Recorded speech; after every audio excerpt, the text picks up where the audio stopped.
Hey folks, I'm Dizzy, and this is episode 15 of Skip Squad Chronicles, where we jump into the stories behind the jump rope community. Today's guest, the lovely, strong, and incredibly talented Sarah Marshall. Sarah's journey is one of resilience, growth, and heart. She's not only mastered incredible jump rope skills, but she's also a beacon of support and encouragement in our community. In this episode, we chat about everything from learning new skills to battling depression and addiction. We dive into the power of community, mental health, and the joy that comes from lifting others up. It's a conversation full of honesty, vulnerability, and a lot of laughs. I think you'll walk away feeling inspired and maybe even a little more connected to this beautiful community we've built together. So, grab your rope, hit play, and let's jump into it. Sarah Marshall, welcome to Skip Squad Chronicles. I'm so happy to have you here. Thank you for having me. It's a pleasure.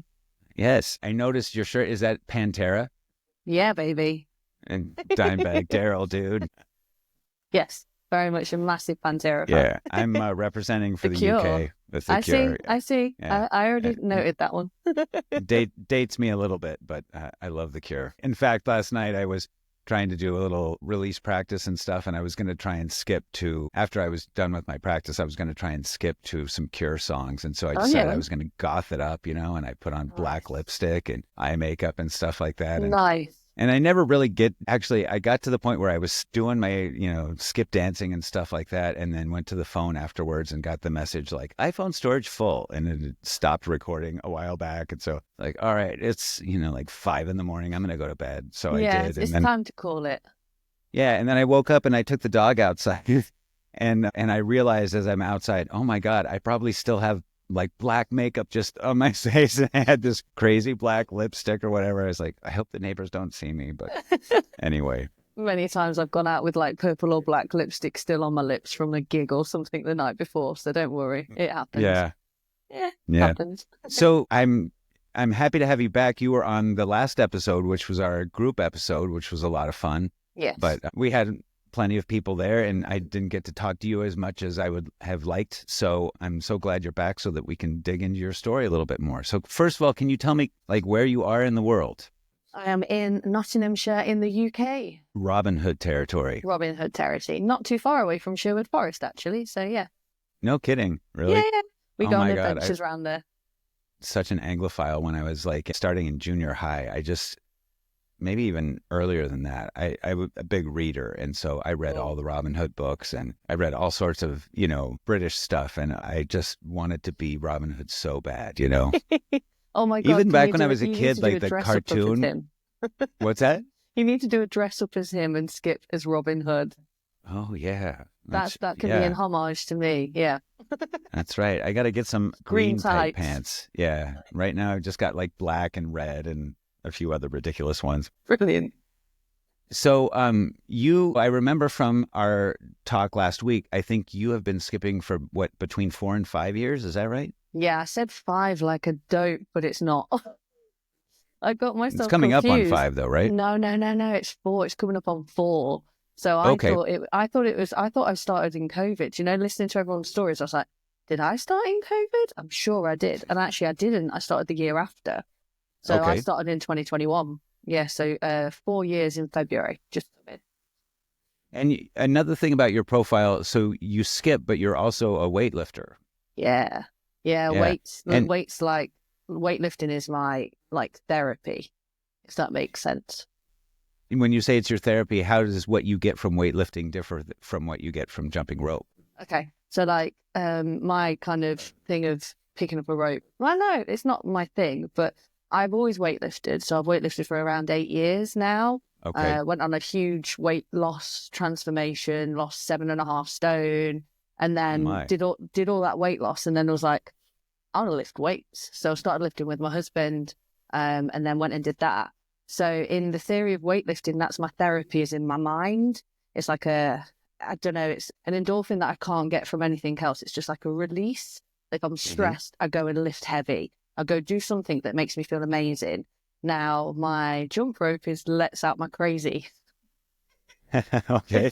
It releases my crazy, like my thousands of thoughts. I was going to say it on the hang when we did it, but I don't know if anyone else feels like it. When you're in your rope and it's spinning around you, I just feel like I'm in like my little own force field and nothing can affect me.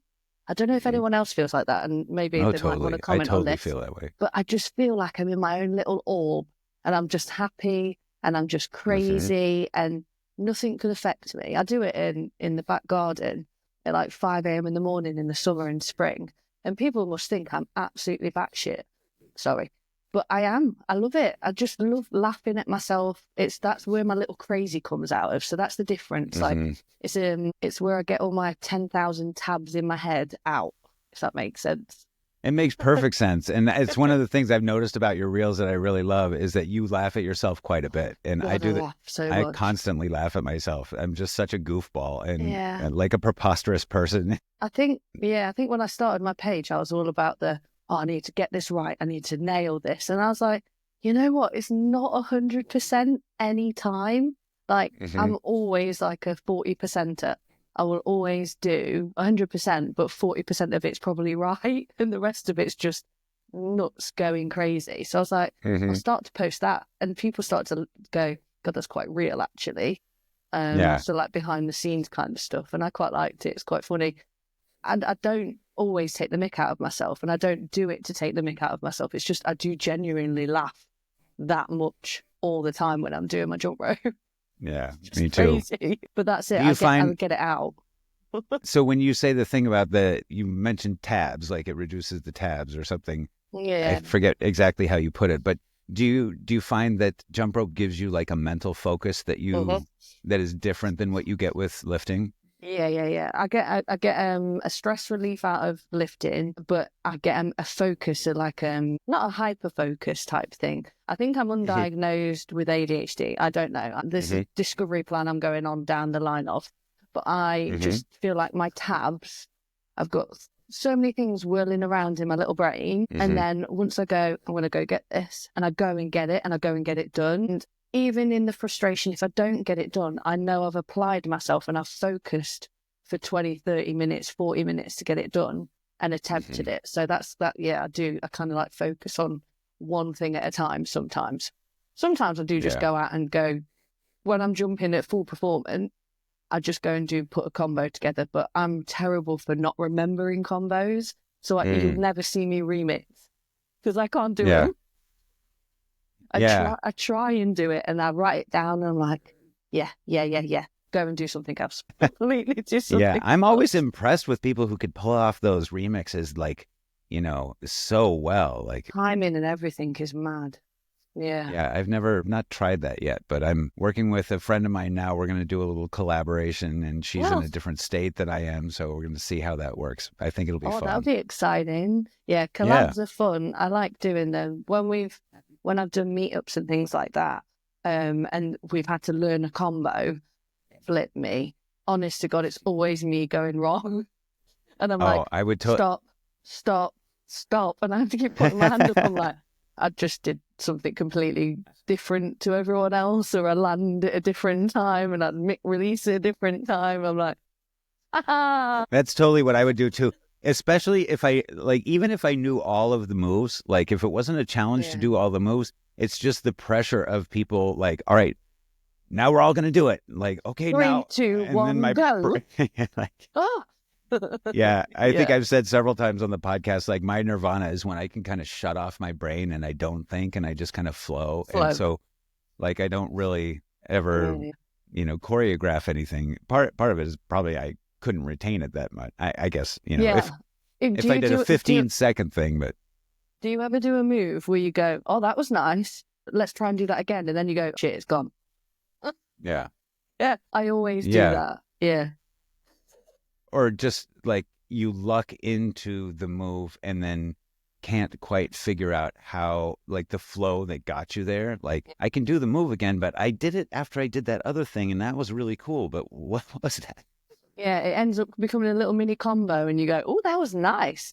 Even though you're recording it, can you try and do it again? No, I get frustrated at my own little self at that. But I think that's just the joy of jump rope because there's so many ways to enter into a cross and there's so many ways to enter into a release or a toad or a Kruger and all those types of things. So yeah, it's definitely, but that's the thing that I don't think there's ever a finale of learning. Do you know what I mean? Like there's no ending. You could always do different things and different entries and different exits and That's the fun thing about it.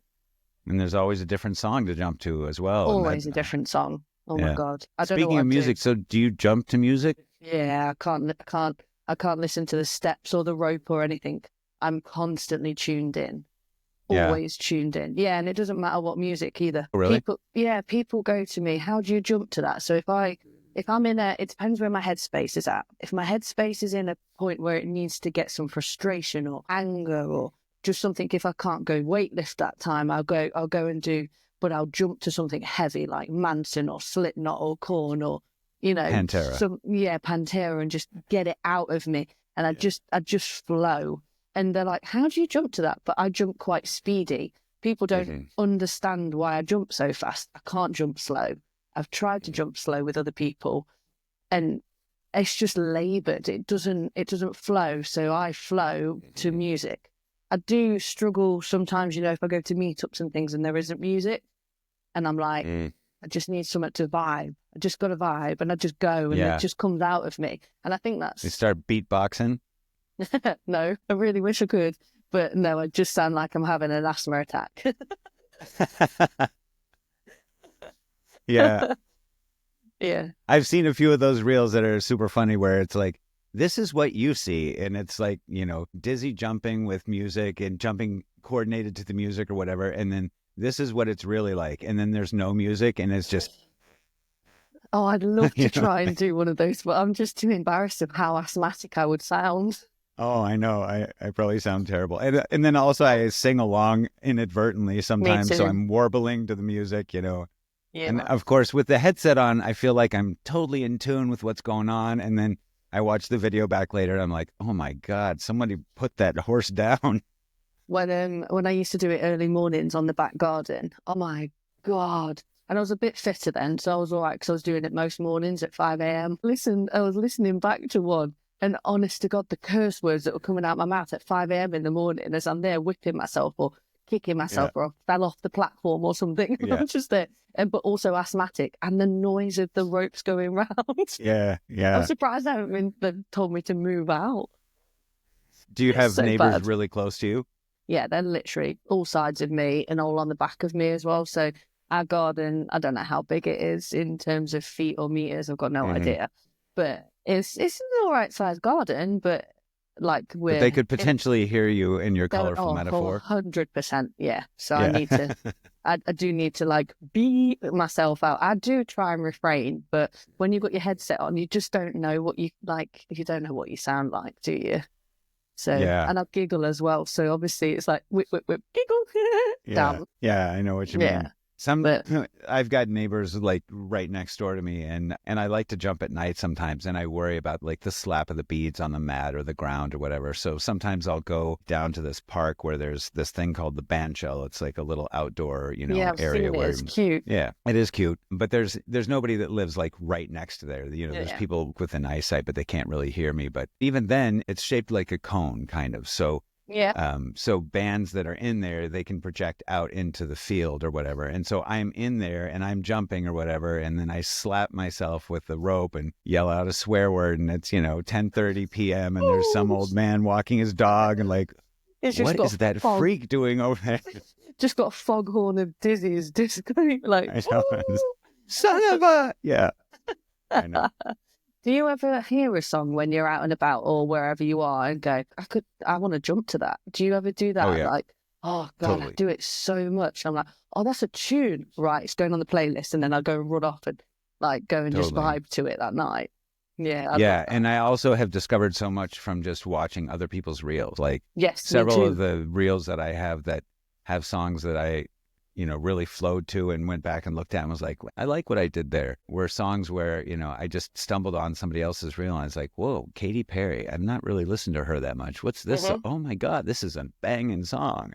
And then go out and skip to it. So I use Spotify and Apple Music. And so I make little playlists, me too. When I hear those things. Yeah. Yeah, massively. So I'm interested in your gear. I mean, I'm interested in all sorts of things, but so are you a beaded rope person or a PVC person, or are you equal opportunity jumper? Equal. I'm a bit of a, two-handed. I'm beaded now. When I first started, I was PVC. So when I first started, I had one of those crappy counterweight like ones from Amazon that everyone starts out in, just trying to jump on that. And then I found a PVC one. And then I was like, oh, quite like this. This feels a little bit better, and it doesn't like curl up and crumble up, you type thing. And I jumped inside for like 18 months, like literally inside with a really low ceiling with a beam, just for fitness. So I never tried any tricks for like 18 months. And then when I got, I know. Then I got maybe like a cross or something and a double under. If you'll ever see I'll have to share it when you share this. But when I did my first ever double under, I cried. Like I cried with so much happiness. I couldn't believe that I did it. So the PVC to start with. And then when I went outside, when we made the little platform at the top of the garden, like my little dedicated area, I was like, PVC is not going to work. I need beaded. So I got beaded, and then I've been beaded ever since. I love to go back to the PVC for speed, and I like to test myself. So if I learn a new release, I'll do it with the PVC so I can do it with both. If I learn the Mamba, or if I do things on the left-hand side, so my non-dom, I'm right-handed predominantly, left hand. Sure. I'll do it with the PVC as well, just to make sure the efficiency's there. So yeah, I like to. People say that you can't do everything with the PVC. I kind of say you can. It's just your determination to not let the whips hurt you. Yeah, it's just knowing. Right. It's just knowing the difference, and it's just going. It's not going to be as tamed. I like the mic releases with the PVC. They're snappier. They're faster. They're really sound wicked too. Oh my God, they sound so good. I might have to do an ASMR one just with the PVC now, because now I want to just do it, but just spin it really fast. Do that. I'd put it on repeat and go to sleep to it. It gets my blood going. Actually, that noise is just, I don't know. What do you mainly skip with? Do you skip mainly with beaded? Yeah, predominantly. I mean, I have a ridiculous number of ropes, like an embarrassing number of ropes. Too. And so I do have several PVC ropes, but the frustrating thing here in Minnesota is this time of year when it's cold, PVC just doesn't work outside. And I really like to jump outside, and it just gets all stiff and unwieldy. So when I'm jumping outside, it's almost always beaded unless it's summertime, and then I'll use PVC as well. But I just heard early on from, and coaches that I really respected, that beaded gave you more feedback. And so it could make it easier to learn, some things or whatever. And so I've really tried to focus on beaded. I also just love the noise. But like I've mentioned before, one of the fun things is like taking, I have that, what is it called? From Weight Rope from Mira. She's got that world's heaviest beaded rope, which is like it's like a quarter pound or whatever. I tried it from Aaron Jumps 365. Oh, yeah. When I met up with him, and oh my God, the Mick release with that was heaven. He was scared to do it, and I was like, don't be so stupid. Yeah. I told him off, but yeah, that's a good weighted rope. Yeah, I was scared of it before I started landing the Mick release more routinely. Yes. Because it's got those wooden handles that are like this. They hurt, Yeah, they do. In fact, I've got a little mark on the side of my face from catching one of the handles in my face it wasn't one of those, it was a plastic handle. But yeah, the extra weight of that heavy rope just makes it so much easier to know where the rope is. And once I started jumping with that, there were, I watch Aaron, and he's just like the cross king. He's tying himself in knots, and he's just one after the other, trick. And once I started with that heavy beaded rope, like there were times where I was able to do more crosses in a row than I'd ever done before. And I just attribute it to the extra, feedback that I get. So then taking that and then dropping to one of my normal beaded ropes, which my beaded ropes tend to be a little heavier anyway, because I have thicker cord and stuff in there. Then, you speed up a little bit, you still get good feedback, and then you drop to a speed rope, and it's like, you might as well be Superman. You just can fly. You just fly with it, don't you? And you go, how has the speed come out of nowhere? But it's because your arms are just beast mode from the beads, aren't they? Yeah. It's hilarious. And also, it makes it made a difference to me once my form, and not that my form is perfect at all by any stretch, but once I was able to kind of keep my hands in closer and, rotate with my wrists rather than trying to do this with my arms rotating, you can get so much faster. It's just so much more efficient. And when you do that with a speed rope, oh my gosh. Sean Hargis, who was on one of the early episodes, I think he was on like episode 4 or 5 or something, he mentioned to me that he had started using a 6 mil PVC rope, like a heavier I've got one PVC of those. rope. Do you? Yeah. I just bought a couple from Europe, and he said it's kind of like a happy medium between a normal PVC and a beaded rope. Yeah, totally. 100%. Like I get that feedback from that one. I'm excited to jump with it more. They are fun. That one tires me out on my shoulders, but I think now I've started to train a lot more, like because obviously doing the mic releases, doing the mamas and stuff, it just trains your shoulders so much. And you just feel it in your arms. I think I haven't tried it in a while, so actually I might get that one out as well. Once I'm back to full capacity of jumping, I can't go back to normal beaded ropes. So I, like you, have the thickened cords. So I first started out with dope ropes one, and I've actually gifted that away now to someone else who was really interested because I was like, I can't jump with it. It's just too light. Like I can't mic release. I can mic release with it, but it's not the same feedback that I want from the thickened. So I'm stuck with Chris, jump rope Chris forever because I can't go back. Oh, so are his by nature thicker? Yeah, so they weren't when they first started, and then he progressed it to, I think it's 4 mil thickness, a 4 mil thickness rope, and then the beads around it, obviously. And his bloody handles are indestructible. Like I have hurt them a lot. And they're still well, I think when I went to one of his workshops once, so this was when he was teaching me, was it a mic release or a floater? Mic release. So he was teaching me in one of the groups. Dizzy, I'm not even kidding. Solid metal, like balisade or whatever you call them, behind me. Straight back there, like this. And honestly, it's still fine to this day. And that was like 2 years ago. I don't know how it's still okay, but that took some beatings. And every time they take beatings, don't they? When you drop on it, just go, and you go, no, it's fine. Okay, go again. Yeah. So I really rate his ropes. Cool. I've never used his ropes. I mean, I've heard a lot about him from you and from Becky, but I've never tried. I think he has a US side. I can't remember. They're all over the place. I think it's Canada. I can't remember. US and Canada, they've got ones. I know Peter has them because she did like a bulk buy of all of like a mass bulk buy of them, and she's still trying to flog them out the back of her car now. She talked about that when she was on the podcast. That was so hilarious. Like, honestly, what a great way to remove objections. Like people are like, yeah, I'd like to do that sometime. And she's like, here, right now. Pulls out a suitcase like this. I know. She's got a trench coat on. How about a rope? Instead of gold chains, it's actual jump rope. Yeah, I could see that actually. I'm really excited to meet her as well this year. Like that is something that I'm trying to rest my foot and things because of that plantar fasciitis, which I said on the hand. Like it's just caning me. Everything is just hurting. So I'm doing a lot of recovery, a lot of physio with it. So that is one thing I need to make sure that I'm good for when she comes over, is that I'm able to jump with her, because that is like a lifelong dream. Even though I've only met her 3-4 months ago. Yeah. I'm like, you're my new bestie. You can never leave me. And she's a pretty special person. She did, and I think you took part in it, the 100 skips a day challenge. I think she's done several of those, right? It wasn't 100 skips a day. It was a jump for it's joy 100 days. Yeah. So I got pulled into that day one. Actually, I saw someone else, one of my friends, posting about it. She's down in London, and I was like, "What you doing?"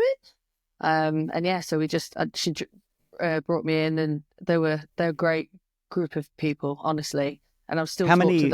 It was mostly ladies, right, or all ladies? I think it was all ladies in the end. I think there was some. And how boys many there, were there? Active members in the end, maybe only about 24, 25.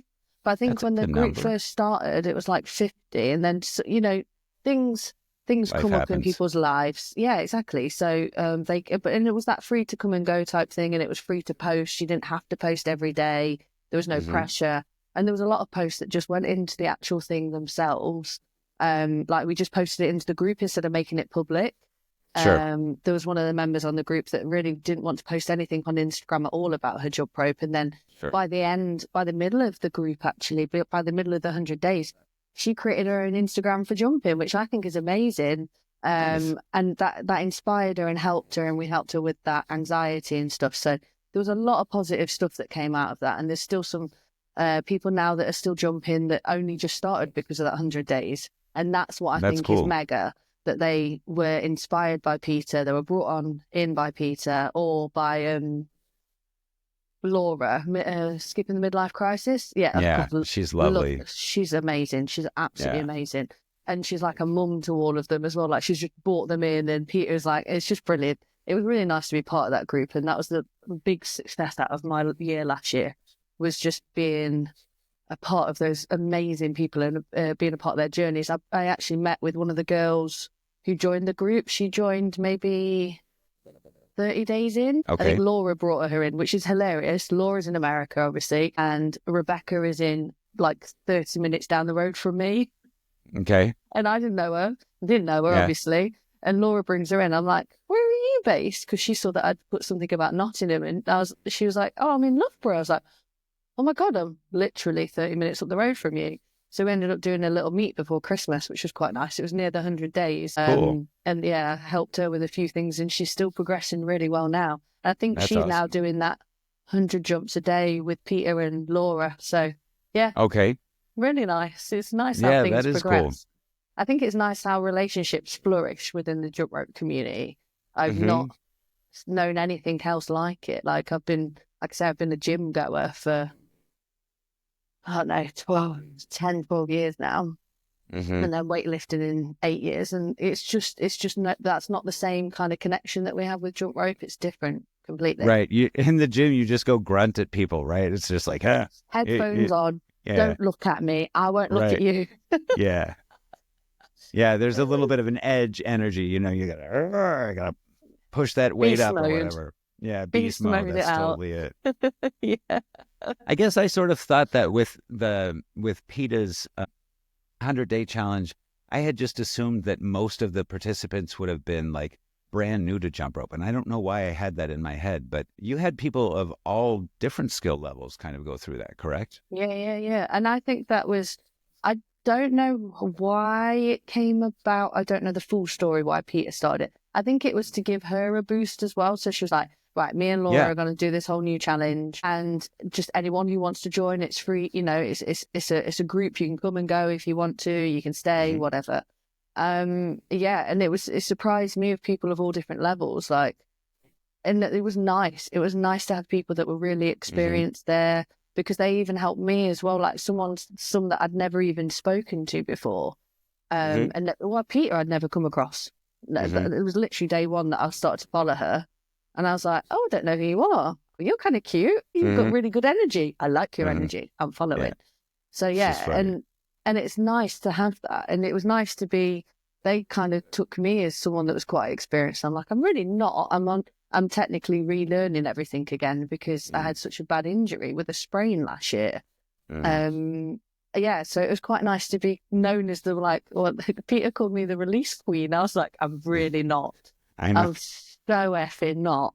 I was like, there's so many people that are way better than me, but okay, thanks. That's a nice compliment. But yeah, it was nice to be able to do, like, we sent little videos to each other in the group. Like if someone was struggling with something, I'd try and help them and do like a little, like a breakdown and a slow-mo and stuff like that, and try and help them out in that way. Because sometimes it's hard to ask, isn't it? You know, if you can't, if you're a bit not cautious of things, but you don't know how to ask sometimes. It's really hard. Like, I don't mind if I've got something completely arse about face, I'll ask. I'm like, anyone on Instagram know what I'm doing wrong here, because it's frustrating the hell out of me. Because I know I've got people that will come and tell me. So I had some coaching sessions. I don't know if you follow her. She's based in Scotland, Ailey, with an E. She's amazing. And I had coaching sessions with her. And she was, I think she was going for a qualification in it. So she did coaching sessions with me. We had like 10 sessions 2 years ago now. And honest to God, the stuff I unlocked with her was mad. And like, Really? it was so fun as well. I didn't know how I'd do well with coaching, especially with a Scottish person, because the accent is so hard for me. Oh, is it? Yeah, I can't understand Scottish people. It's hilarious. I have to deal with them. How did you hook up with her? Or how did you find out about it? So I knew Ailey we did a little Nottingham meetup with Flo Bro and Stacey Skips. So Stacey is based in Nottingham with me, and she's amazing. If you've never followed her, oh my God, Stacey Skips, she's just absolutely unreal. She's like the rope wrangler. She can do every trick in the Trictionary book. She's been skipping for non-stop, like full on. I think her consecutive days is almost near Aaron, like 520 or something. Yeah. Consecutive days. I'm like, Jesus, she's like the female version of Aaron, but she can do footwork. Don't tell him. He's going to watch this, isn't he? Sorry, Aaron. We love you, Aaron. But yeah, so they did a little meetup. Stacey brought me in, and Ailey was there, and me and her just clicked, and we just got on really well. We went to Chris's workshops. We hung out there. We've done another Nottingham meetup. She's come to that. Ailey honestly travels all over to go to meetups. She's amazing. Oh, and wow. She's like the rap queen. Yeah. Like she's even on Chris's app now as one of the coaches to teach people raps and things like that. It's just, she's mega. She's such a down to earth. She makes me laugh so much, so much. And she's actually, the reason I realised I hadn't been jumping for 5 years is she put her 5-year anniversary on, and I went, oh no, I'm 4 years. Yeah. I'm like an imposter. Right. Yeah, so it was quite good actually. So yeah, she's a lovely person, and I think she's still doing the coaching. I keep saying, if it wasn't for my sprain, I would have signed up with her again last year to do some more sessions, but I just sprain's completely knocked me out, which is just. But yeah, Scottish accent. Luckily, I can understand her. Yeah. So I'm curious, like, what are your coaching sessions like? Or like, I've asked so many people, like, have you had a coach? And so far, almost nobody I've interviewed has actually done much with coaches. So I'm curious, what are your coaching sessions like? They were like an hour long, so they were a good amount of time. And she had a session plan for each one of what she wanted me to kind of tick off in a sense. So, and it was just for her qualification to get it in it. We started from basic. So it was going through everything and do it on repeat. She showed me, I do it. She showed me, I do it. So I had headphones on and we was just chatting like this. So it was out in the garden. And it was just chatting like this for an hour. And it was just brilliant. Were you on Zoom? Yeah, on Zoom. Okay. So there was no communication errors. There was a bit of Wi-Fi trouble, you know how it is type thing. But yeah, and it was just her show what to do. She watched me do it. If I wasn't doing it right, she'd show me how to correct it. And it was just really easy and it flowed really nicely. And they always went far too fast than they needed to be.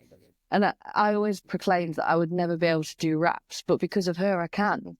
That's great. I was like, there's no way my arm's going to manipulate like that and do that around my body. And she taught me. And I was like, Jesus, there's still things that now that I remember that she taught me. And I'm like, I still always give her credit, because if it wasn't for her, there is no way I would have had the patience to stick to doing it. Yeah. But isn't it amazing? Like, oh, go ahead. She was always my little cheerleader. She's always my cheerleader. And she's always there the first one to congratulate me on something. You know, like when you said about Jenny was like the first one to comment on yours. I'll always remember that Ailey is always the one that she either sends me a little private message going, great unlock, or she's she's always in my background and I love her for that. But yeah. That's a wonderful thing about coaching. I have a coach as well, always Khadi, and he is also a fantastic cheerleader. You do not have him as your coach? Yeah. Oh, that's kind of cool. Yeah, he's an amazing person. He's just such a positive person and such a wonderful cheerleader. And one of the things that I just love about the coaching, I mean, it's not like it's really that expensive, you know, it's less than a gym membership basically, but just being able to get that feedback so quickly, you know, like he hosts these master classes, you know, where it's just over Zoom. It's like for a half hour, and then people who are his students get together on Zoom, and then it's like, all right, today we're going to work on releases, or we're going to work on like, hey, show us what footwork you've been working on. And then I'll do something. And then everybody tries to do it. And then somebody else demonstrates something. But just being able to get that feedback, like, oh, you're letting go of the rope too quickly. You need to, you know, like, or let it go higher, you know, or something like that. Just that, you know, immediate feedback can make all the difference. And rather than me toiling with it for days and then trying to slow down videos and watch other people do it, just have somebody say, okay, I see what you're doing. Have you ever jumped in front of a mirror before? Yeah, totally. I can't do it. Really? Yeah, I can't watch myself and see what's going wrong. So like what you were just saying about that instant feedback, it's just so connective, and you go, oh, okay, I did it that way. Oh, okay, I'll do it that way now. So like, but if some people I know can jump in front of a mirror in front of a window and see exactly what they're doing wrong, and I'm like, I can't do that. I don't know why. I've got no idea. I've done it in the gym. So where you see most of my posts are now, I jump in the gym, in a little room, like a little spin studio. And there's mirrors in there. I'm never facing them because I can't watch myself. Do you find like when you're watching or when you see the mirror, are you paying too close attention and then you're kind of getting in your head and then messing up? Or is it that you just can't see what you're doing? I can see perfect. Like, I just don't know. I can't, like you say, I can't concentrate because there's so many things and attributes going on. And if I'm jumping in the mirror, like jumping in the mirror, man in the mirror, like jumping, facing Alice the in mirror, Wonderland. There's just something that's not connecting with what I'm doing. You know what I think it is? And I've just clicked now. Like if you ever done a aerobics class or something like that, and the person's facing you and you're meant to be mirroring them. Yep. I can't effing do it. I like go all over the place. I go jamboree and like they have to be facing the same way and I can do it perfectly. I'm brilliant. Right. But if they're facing me, I go completely all the way different. Interesting. I think that's what it is. That's just clicked to me. There you go. You've just completely sorted out my head. That's why I can't do it, because I'm trying to look, but it's not, it's a mirror version. It's not me stood in front of me. Yeah. I have a weird question. Can you read upside down? Like if you turn a book upside down, can you read pretty quickly? And quickly, probably not, but yeah, I can read. So like when my daughter's reading to me, I've got obviously the book's facing her and I'm like this. Yeah, I can read that. So I can read that. Yeah. That's weird. I wondered if it was like, I can read upside down very quickly and it works for me. But I know some people who they have to process each letter. It's like they don't see the words. They're looking at the letters and trying to like construct the word, Yeah. No, I get what you mean. I wondered if there was a component of that when you're watching yourself in the mirror where it's like I know what you mean though. Like I've been in those kind of classes where the martial arts instructor's saying, all right, I want you to do this. And he's doing it this way. And I'm supposed to be doing it this way. And yeah. And every once in a while I get a little in my head. I can follow stuff like that. But as long as they're facing the same way as me and my arms will do exactly what they're doing, they're looking at me. There's not a chuffing chance. There's no chuffing chance of me doing that. They have to be facing the way. It's just the way you're wired up, though, I suppose. I can't read. Wait, that sounds wrong. I can read. I can't read a book. So if you put a book in front of me, I will jump 5 lines down before I've even read that first sentence. Okay. Like, I have no attention span for it. I just don't have that attention span. I try. I really do try. Sure. And it's just hard for me. Like, even before your podcast, I couldn't listen to podcasts. I just couldn't do it because I'd be going off on 500 different avenues down my brain. It's just the way that I'm wired, I think. So I work with it and it works fine. But your podcasts are interesting enough to stay with. Well, thank you. That's so sweet of you. I stick with them because I'm like, oh yeah, I really want to hear what's going on next. I just think it's so fun to hear from people who are like-minded and doing the same sort of thing. What got you to pick up a rope at first, Sarah? I got stuck in a rut, stuck in a kind of bunk, I guess. So I suffered so I've got a 5-year-old turning 6 in March, and I got stuck in a rut with postnatal depression. So I stopped going to the gym, I stopped doing all the things that I like, and I can't remember, probably saw Lauren, but I also saw someone else who used to skip with Lauren. She's on Reels many, far down in her thing, called Sarah. She was based in London, and she was, not to say it in a bad way, she was a heavier set girl. And I looked at her and I thought, she's got big boobs, she's got big bum, she can skip. Let's try it. And honestly, that was it. I was like, there's no way. I used to be able to run and stuff like that. I used to love running. I never thought about skipping. And I thought, that looks kind of cool. Let's give it a go. It was kind of one of those, you see a video. And then I got into Kathy Jumps. And I was just like, oh my God, I'm going to try all this crazy stuff. So that was it. I saw that. I kind of wanted to try something new, something that I could do at home, so I wasn't away from home, going to a gym, away from my daughter, because 2021, she was just turning 2. Okay. So she was just turning 2 at that point. And yeah, I didn't want to be away from home. I didn't want to travel anywhere. I just wanted to stay, because I had postnatal depression and postnatal anxiety. So it was just, there was loads of things going on in my head if I went away from the house. So jump rope, I can't run on the spot. That would be ridiculous. I had a bike, but I hated, like a static bike. God, I hated that thing. So glad when that got sold. I hated it. So I thought... Feels like you're going nowhere, right? You just get on there. Yeah, there was a point where I did start to like it, but no, it wasn't for me. So I picked up a rope because I could do that outside. Then we just like had a slab patio, and it was easy to do on there, and I did it with that cheap rope. And then stupidly, we ended up getting like a band stage wooden patio built over it, and I was like, well, that's my skipping place gone. So we had to bring it inside, and that's when I got the PVC and I shortened it down so it didn't hit the light or the roof, whack out things. And I just did it at like 5 a.m. when Ada was asleep. So I did it at like 5 a.m. in the morning. So like quietly jumping, quite happy, do about half an hour in the front room. And I ended up losing a load of weight from it. I really enjoyed it again. And I started to get really into a good groove and good routine. And I'm very much I used to be very much like the 5 a.m. club. I still am now.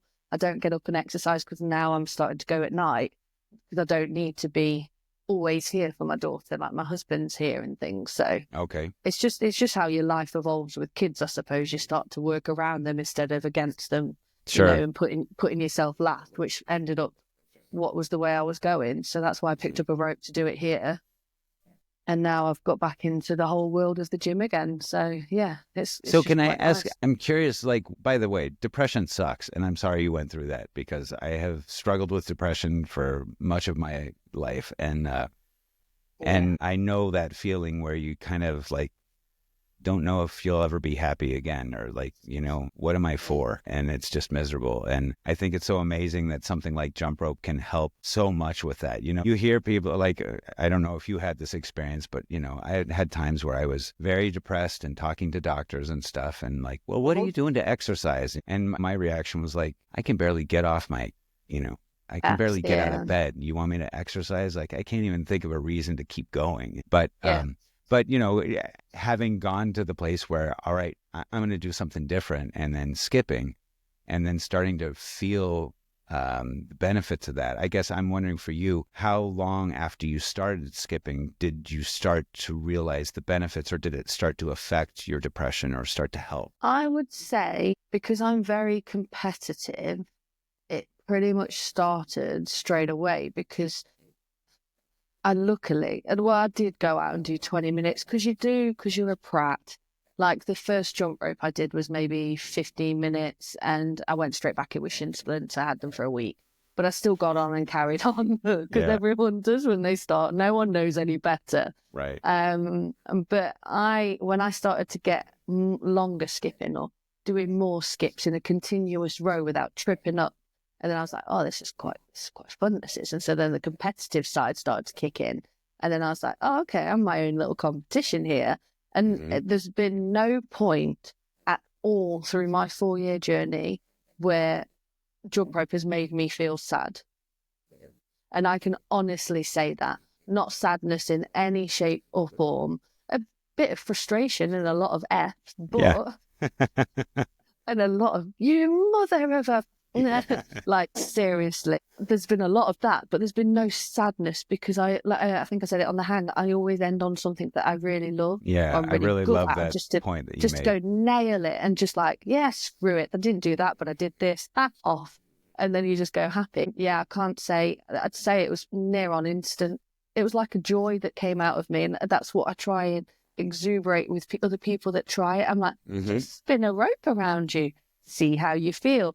And yeah, some people go, God, this is really hard work. And yeah, it is hard work. I can't do some of the things that other people can do. I've started doing aerobics classes, and they are like torture. And then like, you jump, and I'm like, yeah, but skipping's different. I don't know why skipping's different, but it's just different.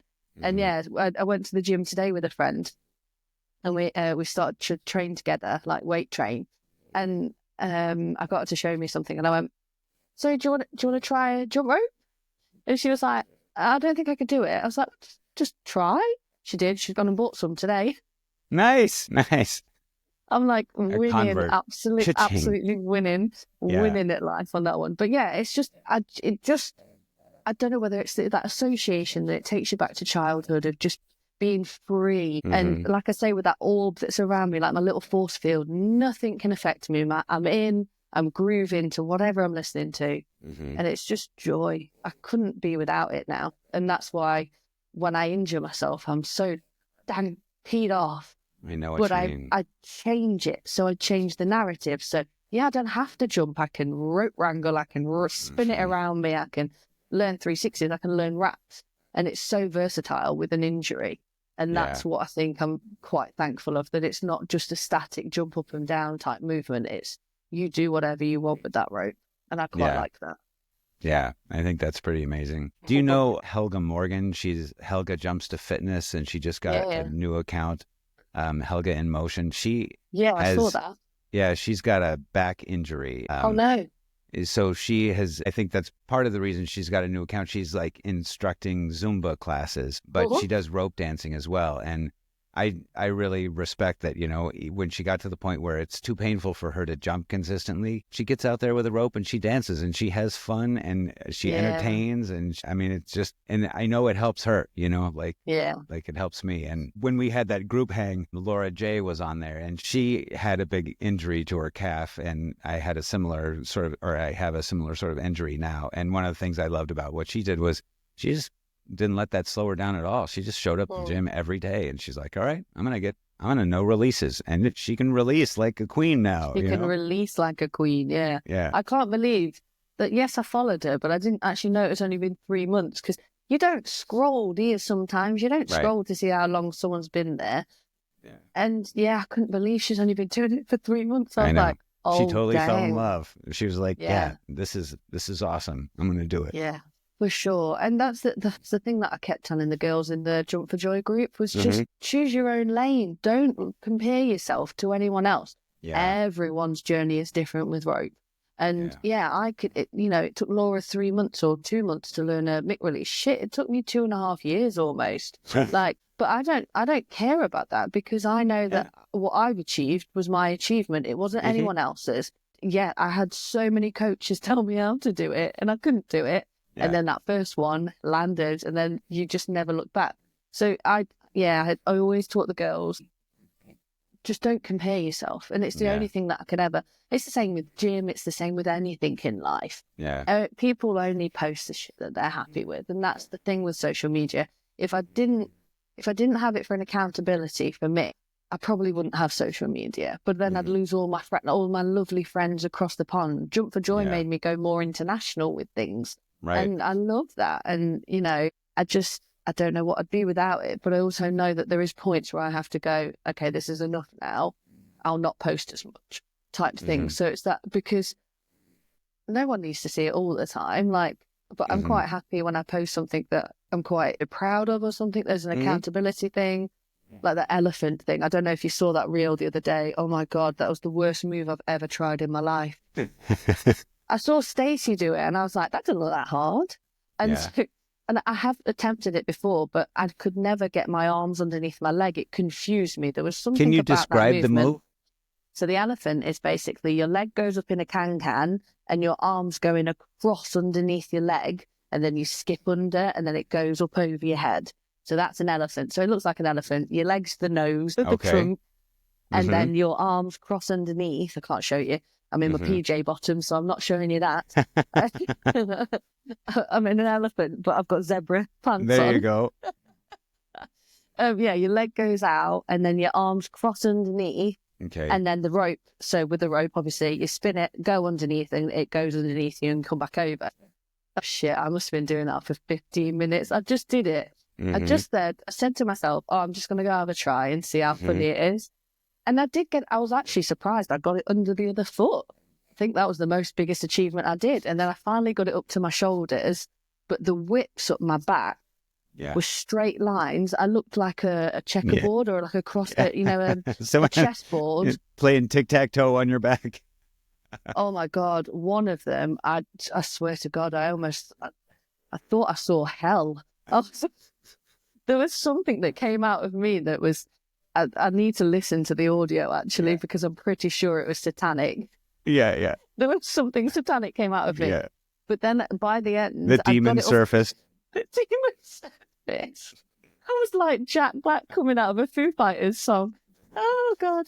So I got it up and over, so under my leg, up over myself, and then the dang thing got stuck in my ponytail. You don't have this issue, but it got stuck in my ponytail. So then I'm head banging to get it off. You just see this rope spinning around. Yeah. It was honestly, but even that, I didn't do it. I didn't successfully do it, but I was damn proud I got it up that far. That's great. And I was just like, I don't even care that I haven't unlocked that. That's a work in progress, and that was a good start in my eyes. But it was so freaking funny. That is the funny. worst thing was, I was doing it I didn't mean to do it. I was doing it. I just put my skipping playlist on. There was because again, I wasn't filming it in theory to do a combo. I was doing it to Beyonce Break My Soul, because that's the first song in the playlist, because that was something that we did a combo to. And then randomly, Rihanna SOS Help Me came on after it. And right after you smacked yourself in the back of the head? That was, and every fucking time it did it. And I was like, help me. You're really in the thing. Yeah. Yeah. There's been that poor Jim. I'd love to watch the CCTV back. Oh my gosh. It'd be so funny. Yeah. I told you earlier, I've been trying to work on releases myself. And, I was making myself laugh the other night and last night because I'm landing them a lot more often and I'm hitting myself less. But every once in a while, I still catch one. And I don't know if you saw that video I did, that jokey video where I put a big pillow down my pants and said... Yes, yeah. Because was that Mandy? That was Mandy's influence, wasn't it? Yeah. Mandy Shaw was talking about how she got her son's his pads and put him in her pants so that she wouldn't smack her bum anymore. Yeah. So, but anyway, I'm practicing releases and I'm hitting them every once in a while. And then every once in a while, I just don't get it out far enough and I whack myself. And so I was saying, oh my God, I whacked myself in my Richard Head jumps. I did it over and over again. And then I thought, okay, now I got to do another reel where I put pillows all over me and duct tape them to me so I look like the Stay Puft Marshmallow Man from Ghostbusters, Don't do that, because I have nightmares about that guy. Okay. I'll have to blink for myself. Maybe for Halloween, our next Halloween skip, I could be the Stay Puft Marshmallow Man. You'll be the Stay Puft Marshmallow and I'll be running away. Yeah. Oh, that's brilliant. I know what you mean about the mitt release and the catches. Where do you say you catch it? So when you say you catch it, do you catch handle or catch rope? I'm trying to catch handle, and most often I have been, the way I'm judging my release catches is that it's good if I catch it on the handle or within a hand of the handle. That's what my goal is. Hand of the handle. Yeah, I get that. So if if I'm catching it 3 feet down, then I'm like, all right, well, it's kind of a miss. I mean, at least I didn't drop it or whack myself in the Richard Head, but yeah. I'm anyway. so confused how in the rope of it, how you hit yourself in the Richard Head. But again, it just depends. It's where the rope goes, isn't it? It has a mind of its damn own. Yeah. And that's the crazy thing about it. I actually landed a mamba twice last night, and I hadn't really tried it. But that's one where it's easier to hit yourself in the Richard Head because then it's crossing in front of your body. But it's crossing. Right? Many times I did myself in my non-Richard Head, and that hurt a lot. Yeah, I've watched that wins. My coach, Gotti, when he does the mamba, sometimes he will put his hand up by his ear while he's doing it so that he's got some protection for his ear. I think he's probably smacked himself pretty hard in the past.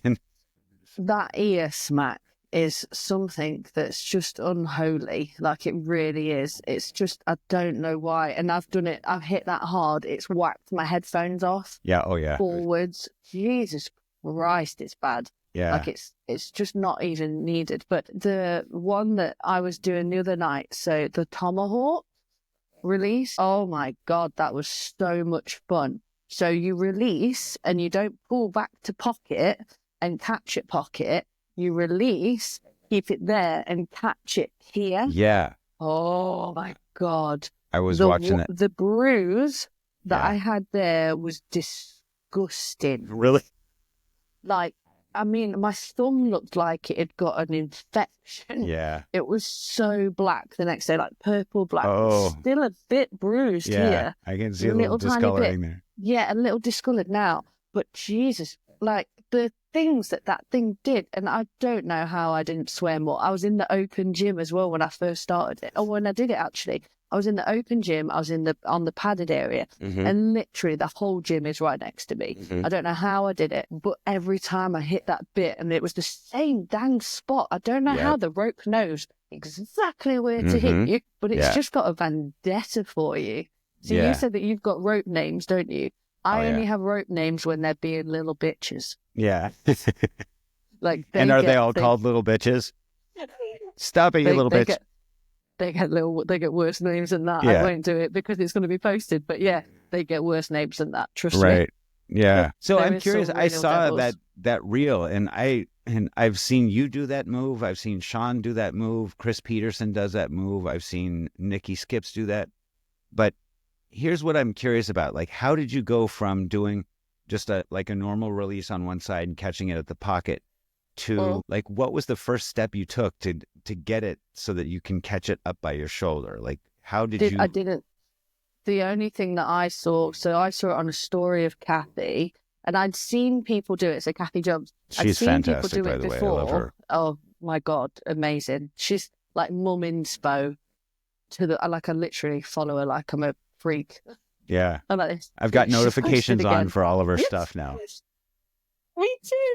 I'm like a psycho. If I ever meet her, I might faint like a puddle. So I watched that and I watched it on repeat. So I just kept flipping back in. It's hard on stories because you just keep going flip. Right, okay. So the way that I went from going to normal mic release to that is I just realised that she kept the hand on the same side. And I was like, okay, so that doesn't pull it back.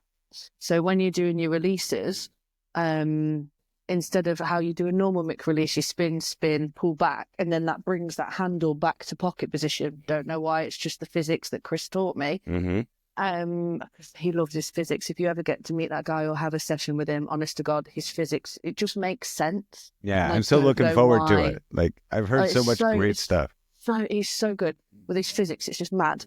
And it really makes sense. And so I saw that she kept it on the same side. So I was like, all right, keep it on the same side to see where the rope goes. And it just went there. And I was just like, oh, shit, okay. But it kept hitting. I didn't land it. I probably landed it the fourth or fifth time. And I was like, okay, bam. Oh, shit, okay, that actually works. So I just kept doing it. And yeah, it's just, I'm very much I'll not study something. I'll watch it a few times and I'll know. I'll know, but I'll know how to execute it in a sense. I'm the same. I've got the same kind of brain with. Is it a kinesthetics learner? So you show me something and I'll do it. I'm weird like that. That's cool. I can't follow someone who's looking at me. I can't follow someone who's looking at me, but I can follow them if they show me the right way. Yeah. You just have to tell them, please turn around, don't face me, just do it that way. Just don't look at me. Do it that way. Show Even me if I your can't butt. see your hands, I'll know what you're doing. Right. Yeah, just don't know. So I just watched it a few times and then I just go and execute it until I either fail or do it, basically. It's just what are your favorite moves? Do you have like go-to things that you do? Like if you just go out to skip and just flow, like what comes out? It depends how I'm feeling. It depends what comes out of me. Sometimes I really enjoy crosses. Sometimes I really hate crosses. Sometimes I really like leg overs. I love a toad. I love a toad, but a toad does not love me. So I don't know why I can't correct it either. So many coaches have told me what I do wrong with it. And I do it, it does it, but I do this leg flick at the back. And I'm like, why do I not get that leg down? And it's, when bad habits are taught, I can't get rid of this bad habit. And I have tried and tried and tried. So a toad is where you cross under one, go under the other and go around and over. And when that one, when your loose leg that you go under goes back down, it flicks. Oh, okay. So I can't put my legs back together. One flicks up like Like I'm almost, yeah, it's like an almost little leg celebration. Uncontrollable joy. Maybe I'm just too hoppy. I don't know. But yeah, and it's just a leg flick. Toads I really love, but they don't love me. I don't know what I love the most. I'm not like a cross king. I enjoy doing the EBs now. So Aaron helped me do that again. Something I'd unlocked ages ago, but I just couldn't do it. I've been working on those myself. And I wonder, was there, I got that Fancy Feats app and I watched Lauren Jumps, do the EB and teach that. And like one of the things I love about her app is that she'll say like, here are the common mistakes that people make. And with the EB, one of the things she points out is like, if you're doing it on one side and then you go to the other side, don't whip your arm way out because you'll wrap the rope around it, like you want to kind of bring it down low. But, But was there something specifically challenging about the EB for you, or was there something that you learned where you thought, oh, okay, now it makes sense. Now I can do it? So I was trying to jump the rope while it was like, so trying to think of an EB and trying to explain it. I suppose we should probably define an EB for people who don't know what it is, actually. Oh, God. Don't tell me to do that. So an EB jump is a jump over, your dominant hand goes in front across in a cross position, and basically your back arm does a cross position at the back of you. Right. And then you jump that. So it's like your front arm does a cross, your back arm does a backwards cross, and somehow you magically jump this rope. So the thing that Aaron helped me with is that he was basically like, you're just doing a cross, but your body's in the middle of it. Mm-hmm. And I was like, why have I not thought of it like that before? So before, I was trying to jump, but I was trying to swoop. Yeah. So like a mixed swoop. So my arm was already there at the back, and I was like, brilliant, this is in the right position. But I was trying to swoop this arm and like scoop up the EB. Sure. So I was making the rope shorter than it needed to be. Yeah. So then I was like, oh, you prat, just cross, but with your body in the middle. Mm-hmm. And it worked. It honestly unlocked both sides straight away the next time I tried it. So you end up keeping your arms very close to your body. Well, as close as they can be with the frame that I am. But yeah, because I'm a big set girl, like it's quite hard. But yeah, so I just. But I mean, you're not like whipping your arms out. You're really trying. It's like if you do a cross, you're right in front of your body. And the cross with your body in the middle is basically just having one hand behind your back, right? Yeah, but like tie in. So I try and cross it. Like, so you cross, but you obviously it's the momentum of moving your arm. Yeah, your wrists as well. Because everyone always forgets that, is that a lot of it is your wrists. Yeah. Like a lot of it, people think it's your arms. Actually, your arms just show the direction of where it's going. It's your wrist that manipulate it and make that wrist do the thing. So yeah, so when he said that to me, and it just completely made me go, light bulb. Yep. And I just went off and did it. And then I did it both sides. And I was like, you brat. I was like, I've just wasted so much energy on that. And he could have told me that ages ago. But no, I was really thankful. He sent me like little video clips as well. He's such a sweetheart, and he really does help the community. I can see all the people that he helps across the world. Yeah, Aaron. Yeah. And he just sends them little videos, and he thinks he's being a dork. And I'm like, you're not. You're being so helpful. I know. He just explained things that just made sense to me. Yeah. So that really helped. And that was the thing that made me unlock it, was just that it's talking about the sense, like actually making sense of it. I don't know if I'm making sense now, but he just said something and it just made me go, light bulb. And then I went and did it both sides. So no, that's I mean, that's a really great way of articulating that. It's just a cross with your body in the middle. Like, yeah, that makes perfect sense.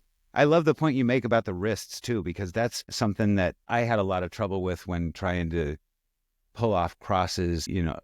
I can do crosses, but I would be jumping on a limestone bench and I would do like 3 crosses and then I'd whack myself or something. And sometimes when I'd go back and watch the video, it was because after I had done one, I would bring my hands too far out. And so I would be shortening the rope and then I'd whack myself. But another thing I noticed was sometimes I'm just relying on my arms to get that rope around me. And I need to be following through with my wrist, and it makes so much difference. Like once I'm turning with my wrist, I'm helping the rope, I'm scooping the rope behind me. Yes. Then all of a sudden I can do a whole bunch in a row, Yeah. It's mad, isn't it? Like even still now, I'll do something and Ailey will see it. Or if I go to Ailey and I'll just send it to her, like, what am I doing wrong here? So I try to do a behind the back mamba.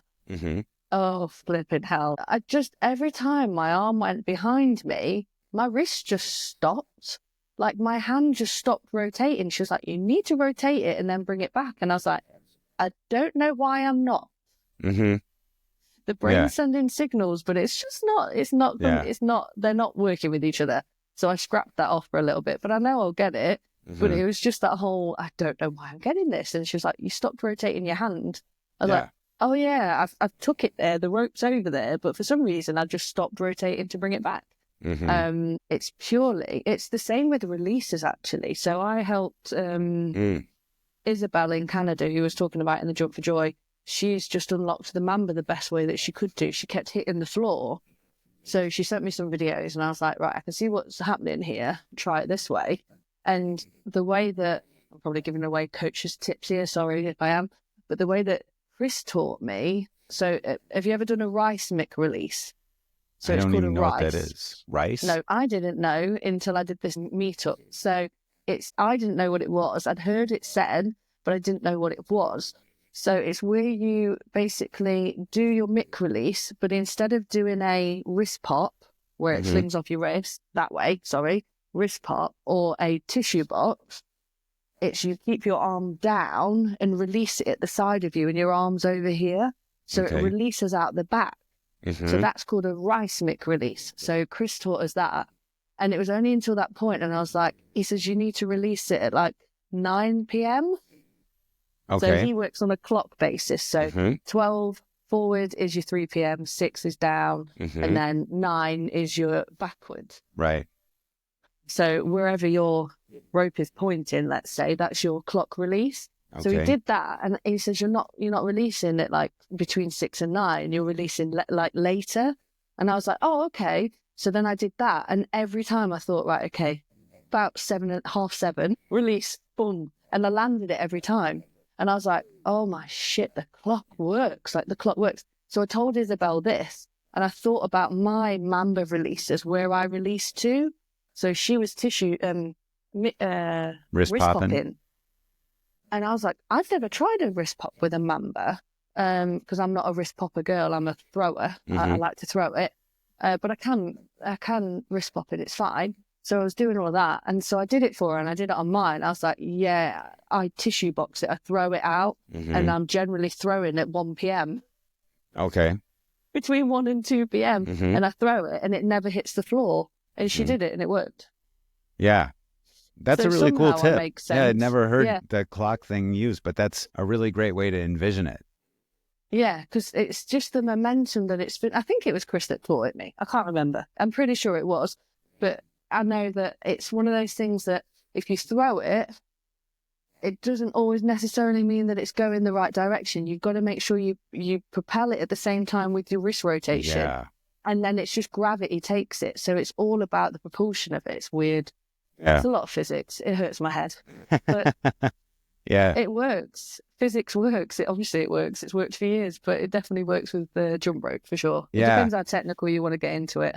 I hadn't, I had only recently, I guess maybe within the last few months, really understood what people meant when they mentioned like tissue box versus wrist pop. And so for those who are listening who maybe don't know these terms yet, the wrist pop is like as the rope is coming around your left hand, for example, I'm right-handed. So my right hand goes on top of my left hand, and sort of collision is when you let go of the rope. Like that. Yeah. Yeah. Your left, well. No, your left. Wait, I'm sorry. No. Your left is on top of your right. You're making me do it wrong now. I'm like, wait. So hand's got the. I got to turn around. Yeah. Your right hand's holding the rope, and it stays with the rope. It stays on the handle. Yeah. Your left hand goes on top, and it pops over, and then you spin and then catch it back down. Yeah. And so it's that collision that sort of gets that rope spinning. But the tissue box or the throw, like you're saying, is instead of colliding with your hand, you're actually with your left hand just kind of releasing the rope as you're spinning with your right hand. Tossing it, as I like to say. Tossing it, yeah. Tossing it. Yeah. Please say it in your British accent, because your British accent makes me laugh. I got a little worried because I used the British accent. I was goofing around last time, and Richard said, so offensive or something like that. And I was like, oh my God, did I really offend them? No. Bloody hell. Bugger off, Richard Heads. Bugger off, Richard. It's not offensive at all. I love it. Yeah, so you basically throw in the rope. You still hold in one handle, you throw the other handle and see what the hell happens with gravity. Basically, you either get smacked, it hits the floor, or you catch it. It just depends. When you say you're learning the mitt release and doing the mitt release, are you tissue box or are you wrist pop? I've tried both of them. My coach really prefers the tissue box, and that's basically what works best for me. Like I can do it either way, but what I find is I don't need that collision if I've got the momentum, and I'm using heavier ropes, so I've got some circular momentum, and then I just let go, and usually it works out okay, I guess. I think Aaron does it with a wrist pop. Okay. And his wrists are black with that mirror rope. Yeah. Like from that meetup, he actually couldn't use his arm. Yeah, he said both of his wrists were like super swollen. He just powers through all the time. So concerned. I was like, when he was getting back on that train, I was like, are you sure you're okay? Are we okay to leave you? Luckily, his wife was picking it up. And I was just like, I'm so glad you don't have to drive, like, because that would have caned. So how did you guys do that meetup? So that was another one that Chris organised. And I don't know if you know England very well, but he said Midlands. So me and Stacey were like, Midlands, like East Midlands. It might be Birmingham, it might be Nottinghamshire. So like we're right in the East Midlands of the England. And it ended up being in Manchester in the North. You even proclaimed it was the North. I was like, that is the freaking North. But okay. So we ended up going, but it was one of the worst storms that we'd been hit with. So barely anyone turned up. There was like 8 people. But it was nice because we was able to get so much time with Chris. So it was like, not that, it's just nice when he organises them because you get to see him, you get to see all the regulars. But because there was so many, and Lizette, his partner, oh my God, she's amazing as well. She's just lovely. And it's just nice to get some, like, not one-on-one time with him, but just some time dedicated with him. And you learned so much. Stacey has completed Trictionary like 400 times, 500 times, whatever, since it's been done, like Chris's app. And she even was a bit worried. She's like, I don't know whether I'll what I'll learn. She learned so much. She ended up doing the push-up in, the push-up press in double Dutch? So when you do double Dutch, then she went down, press up, pushed back up and did that. And she was like, I didn't expect to do that today. I was like, well, exactly. So when you do meetups and things, you get to do double Dutch stuff that I've got double Dutch rope. I've got wheel ropes. So wheel is where you've got 2 ropes and you're both jumping at the same time connected. Like, have you seen that before? Yeah, where you each have a handle for 2 ropes, right? Yes. Yeah. Yeah, that looks really cool. So fun. It's so hilarious as well. And it goes wrong so quickly, but it's so fun to do. Do you whack yourself in the ear? You whack yourself in every place with those things. Jesus Christ. But you can do crossovers and switches and you go underneath and it's so fun. Like, that's what I really love about meetups, and that's what I'm going to try and go to more this year. Even if I am injured, like I was injured when I went to that one, like that plantar had just kicked in. I just iced up and just got through it. I still don't know how I drove home because it was like a 60-minute drive home after all the trains as well. So yeah, it was good. But I just like those. I like the vibes of it. I like meeting with other people. I like meeting new people. I met someone new at that Manchester one. Oh, cool. Is it Kakis? I can't remember how to say her name. But she's a lovely little pocket rocket. She is kind of like Peter, but like smaller. No kidding. And she was just, smaller. I can't even think she was over 4 foot. I don't know. Wow. She was amazing, but she was so fiery. And she brought her son, and her son was amazing. He did so many double unders in the double Dutch. I can't even believe how well he did. And was he 9? And he loved it as much. And I'm like, okay, when my daughter's a bit older, I'll bring her to the meetups too, because she really enjoys it. So it's cute and it's nice. And they're just relaxed. There's no pressure. And I wasn't pressured to jump, but I saw what people were doing. I was like, let me go. So I just like carried on and did it my own, sat down when I needed to and all that kind of stuff. So those meetups, when you do those, how are they? Are they organized through like meetup.com or something? Or is this more just like a group you're part of where Chris says, hey? No.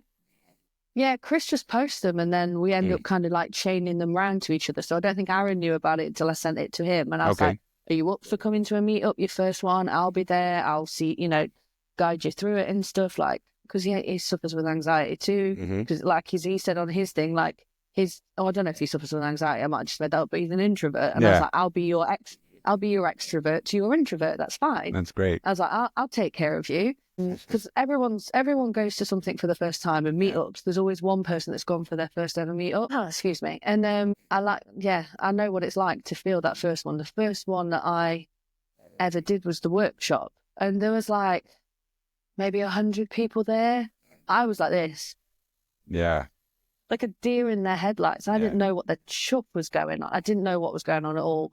And I just thought, this is going to be brilliant. And I was absolutely packing it, like bricking it. But because I had Stacey there, and she was the one person that I knew, and maybe a few others that I'd seen on Instagram, it was okay. And she guided me through it. And then the next year that we went, there was someone that just saw it on, like that thing that you just said, like meetup.com or something. Meetup.com.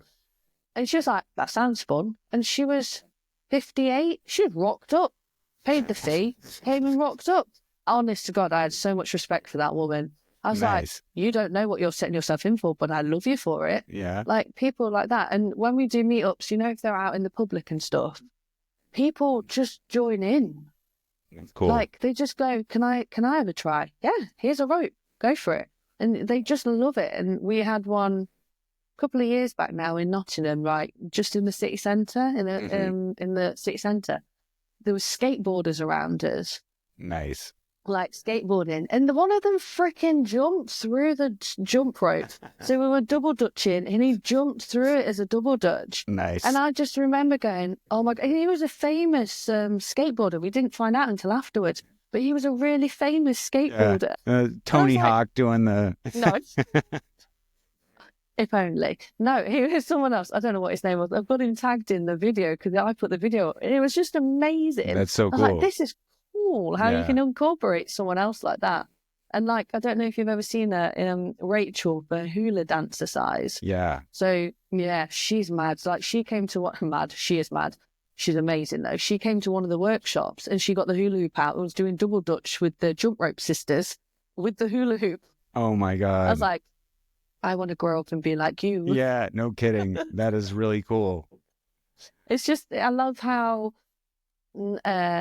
inclusive it is. Yeah. Anyone can do it. Like literally anyone can do it. Any ability. Even just picking up that rope is just such a nice thing. Yeah. And I don't know if you saw the videos of, I don't think I put them up. I can't remember if I did, of my mother-in-law. We went on a holiday with them in October last year.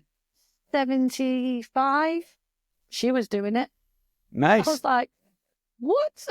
Yeah. I don't know if I did post them. I posted them with my daughter. It was the same holiday. Yeah. I think I said to her I wasn't going to do it, but I posted it in the group of Jump for Joy. Yeah. And 100 and 75-year-old just picking up a rope and skipping like she's a 5-year-old. That's awesome. That's so great. She was so cool at it. Yeah. Yeah, it was nice. It's inclusive and I love that about it. So I'm curious, before you did the challenge with PETA, how involved were you in the jump rope community? I don't know. I mean, I've always been around. I wouldn't say I've ever been really involved in it. I think the jump for joy things. Or maybe another way to ask the question is like, when did you start to realize, hey, there really is a supportive community out here that I want to be? Oh God, that was doing about 3 years ago. So yeah, it was a while ago. So you were skipping for a while before you kind of discovered the community? Yeah, a long while. Yeah, I didn't really know anything. I was just doing it for an accountability thing. Followed Lauren and the people that you do. And you know, I don't know if you've ever done it. Maybe it's just a me thing. You just go down a trail and go, oh, she jumps, jump. Oh, he jumps. Oh, yeah, follow. Just end up following. I've probably got far more followers, like following people, than I've ever needed in my life. But I like to be influenced by loads of different people. So I probably knew quite early on, but to be involved in that community, I don't know. I suppose it's only happened in the last year. I'd say like last year, 18 months. I'd assume that's kind of when it kind of kicked in. That I was being more of a cheerleader, and people were, I suppose, noticing me a bit more. I don't know. I don't really did it for noticement. I don't really care what happens, but I like to help people. So I think that's the thing that's come out of me now, is that I'd never want to be a coach. I'd never be able to be a coach. I can't explain things on this, let alone explain things to someone else. You're doing great. But do you know what I mean? Like, I like to help people. I like to be that. If someone needed, I've always been that type of thing, whether it be work or personal. I'm always that kind of mum of the office that I'll look after someone if they need to be. So I kind of like that if people have got stuck with things, they message me and I'm like, yeah, of course I can. I'll help. Or if I see someone asking for help, then I'll go and, just send them a little voice note or something and go, look, do you want me to give you some help if I know how to do it? Or if I can see what's going not wrong, but where they can improve it, then I'll offer as much as help as possible. But I like that people kind of know that of me now, are coming to me for help and advice. And I quite like that. It is nice. I've always liked and to it feels help people. good to help people out, right? Like, well, it costs nothing, does it? It costs nothing, and it makes you feel better. And I mean, I honestly believe it helps me as much as it helps the other person if I try to help someone else, or just to be encouraging, that positivity, an old hippie. And so I feel like you put good energy out there, you get good energy back. And so good karma. Yeah, right. A massive good karma. Yeah, for sure. Yeah, I completely sentiment the exact same thing. Yeah. And I do struggle to articulate sometimes because I have my own way of thinking it the same way that, Aaron does. And maybe he thinks that the same, that he's just sending videos and sounding like a dope. But I feel the same. You never truly know if what you're going to say is going to convey the same way that you're saying it. Can you, that kind of ways.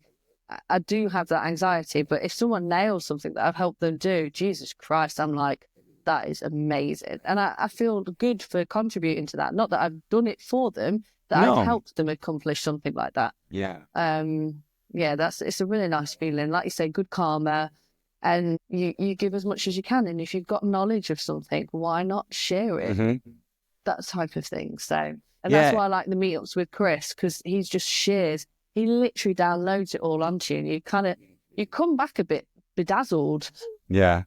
You're like, okay, that was a lot of information, but somewhere there's processes going and there's a typewriter typing it up and it'll save it for later. Yeah. I was thinking about that earlier when we were talking about going out and practicing something, and like you were talking about trying to nail this trick and how you got it up to your head and got it caught in your ponytail, but you were satisfied that you were making progress. And and I've been thinking about that recently because, like I mentioned, I've been working on releases and EBs, and the perfectionist in me wants to stick with it until I have it nailed, and wants to be like really serious about this. And what I've learned is that rather than me laboring for an hour on the same thing and getting frustrated, it's so much better for me to work on it for 15 minutes and then put it down.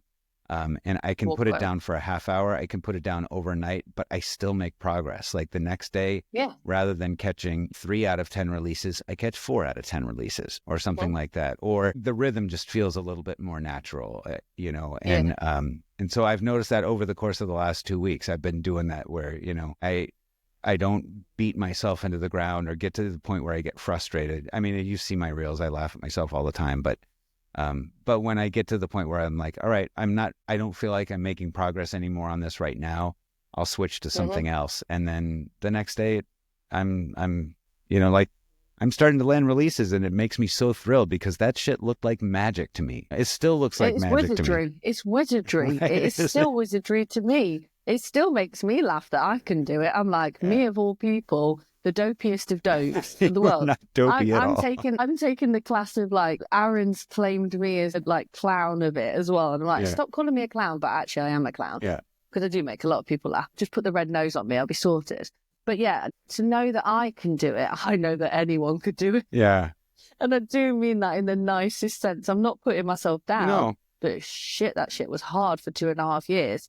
And some people nail it straight away, but I like the fact that you've taken that different path now. Mm-hmm. And I'm going to say that's probably since our last chat, since the 28th when we did it for the New Year one, because it is just taking those little wins and those little increments each day or every other day that you just go, shit, that was a bit of a better job today. Good job. This job, Dizzy. And it's those little like claps that you give yourself. Yeah. And those little claps are really worth a lot. And they will make it so it's not, you can drill it for an hour and your muscles hurt so much that you kind of go, the injuries hurt so much because it's repetitive whips and whatever. Right. They could hurt so much. It almost puts a negative spin on that mic release. Yeah. But doing those like 15, 10 minutes, whatever it is, even 5 minutes, when I had COVID for that Jump for Joy, I made sure I span a rope. I didn't care what it was, but I just moved a rope, even though I could barely move myself. Just spun a rope. And it's all those little things that add up to those big wins.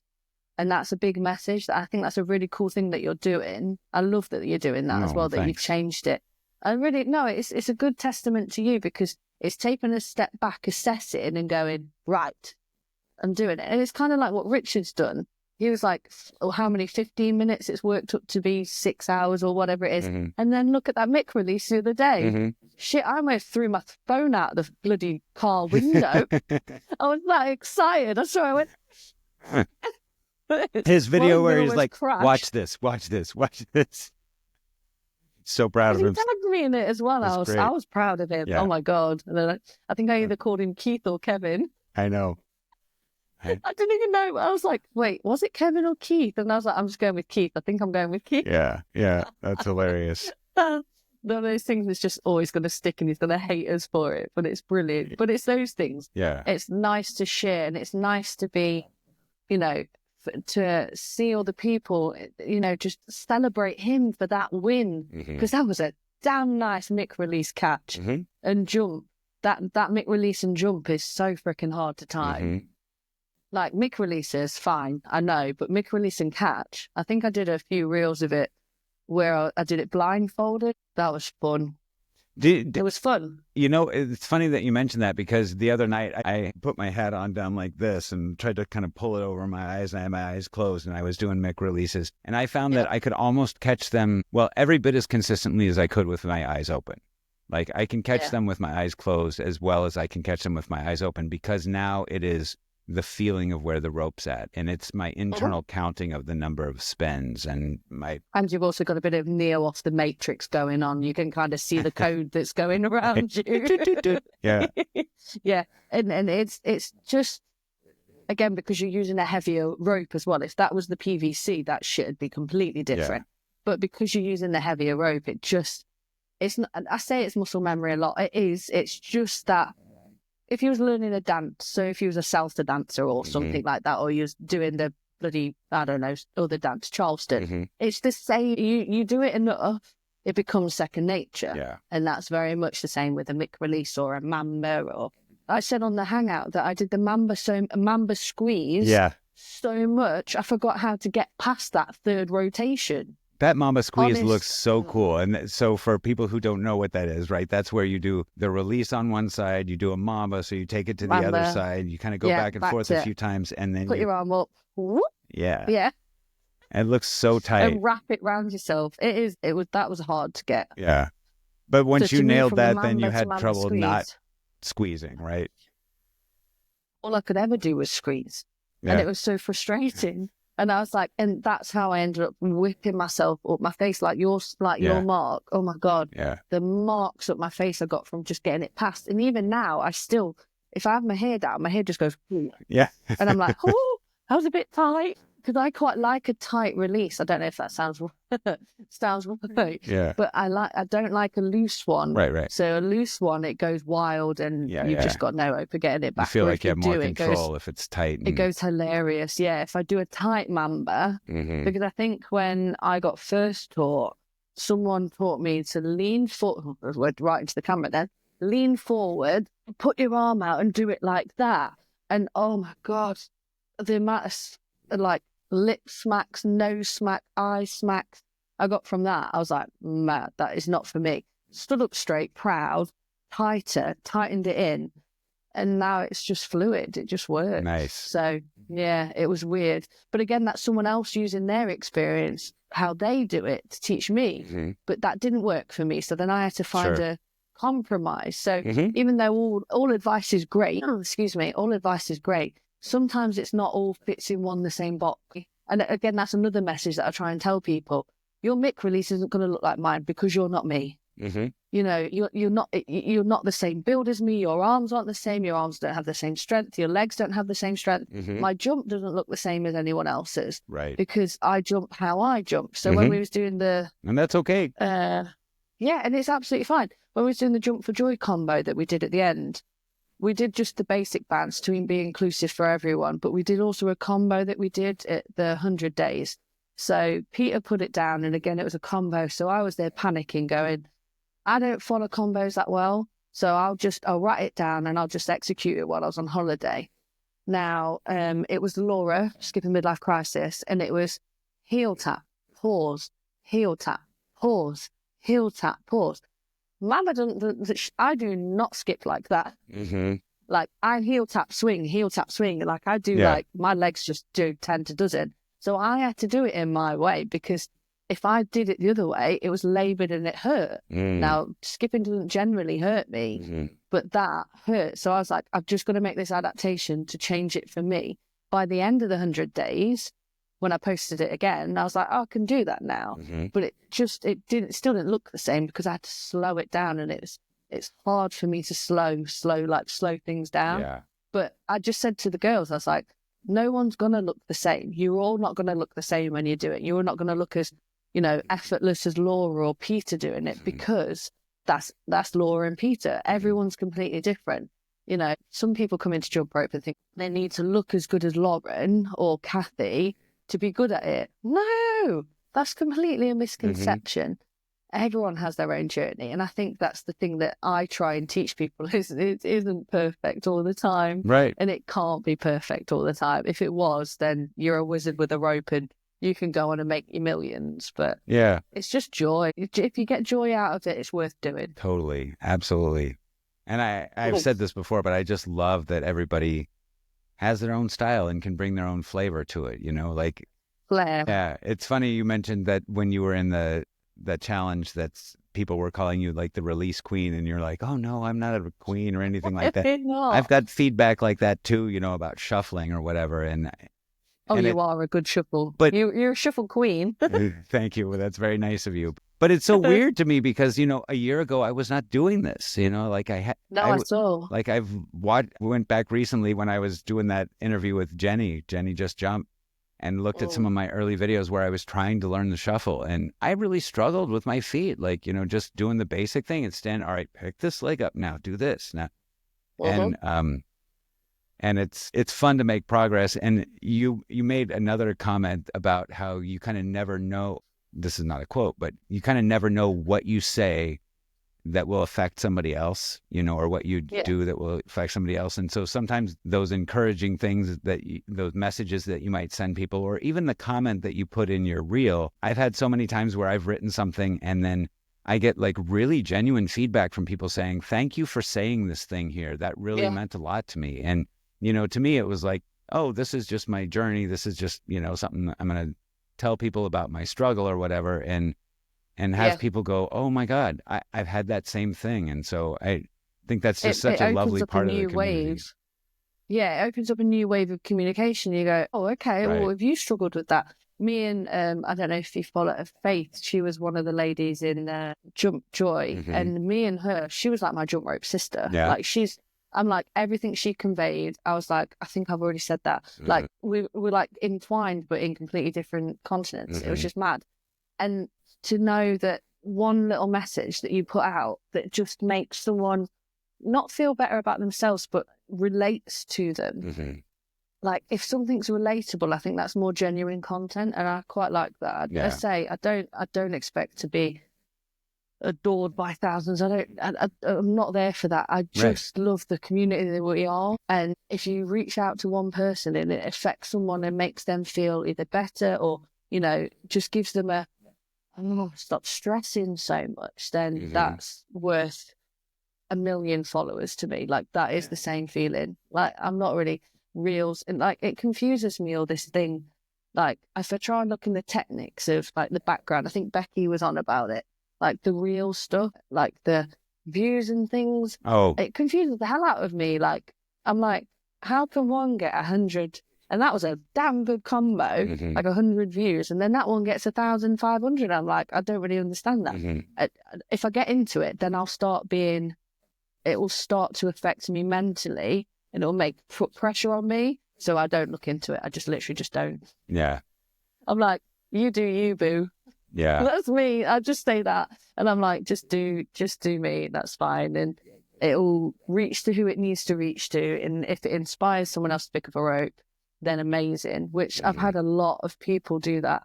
Like a lot of people see me in the gym. The person that I joined the gym with, so the personal assistant that signed me up, she bought a rope. She did a session with me when I joined the gym. Nice. And I think that's just lovely. Yeah. And someone the other day, I didn't even know her. I started following her because I can't remember why I started following her. I saw she was at the same gym. I was like, okay, hi. So I followed her, and she was like, I was watching you on the leg press in complete awe the other day. And I was like, were you? I didn't even know you could see me through that room. Yeah. She's like, yeah, you got me through my last set because I was just watching That's so you. cool. I was like, oh, God. Yeah. I was like, and I just put at the end, I was like, if you want to come join me, I have plenty of rope. Yeah. Yeah. So fun. It's so fun that you can have such a positive effect on other people by doing something that you love, right? You know, like. Yeah, sure. I know I've posted several videos where, you know, I'm a spaz and I dance between my, you know, whatever. And I've had several people contact me and say, I love seeing you dance because it's, you know, there's so much joy in it. And I've had a few people, even one friend from Mexico who contacted me and said, I have always been so scared to dance in public until I saw you do it. And now I'm starting to do it. And I was like, go, do your thing, man. This is your life. Have fun while you can, you know? Yeah. And that's something that's grown in me more than anything. That has just made you go, why do you care what other people think? Yeah. And that is something that jump rope has taught me. Like, if I don't compare myself to anyone else, why would I care what anyone else thinks of me? Like, just go and do you. Like, just be your own self. And I can do it to music. And I could probably do it without music. I mean, we do it without music at meetups, but I do have to take breaks because the asthma is real and the heavy breathing does sound scary. To other people, they're like, are you okay? And I'm like, I just need my inhaler. I'm okay. A stretcher at the ready. They've got an ambulance and on the way. But yeah, so and like I do it and I vibe and I jam and I dance. And even I think Peter taught me about, like, not taught me, but I saw her do it in her reels of just having a little breakout dance movement. And I was just like, you know what? Don't be afraid to dance in the middle while you're having a little break or something like that. And I have done it a lot more. And actually, I quite like it because if she did it to me and it influenced me to do it, well, if I post it, who am I going to influence to do it? And it's not about being an influencer. It's just about to be a positive impact to someone to go, just be you. Yeah. Just be you and be as crazy or as restricted or whatever you want to do. But if it brings you joy, just do it. Yeah.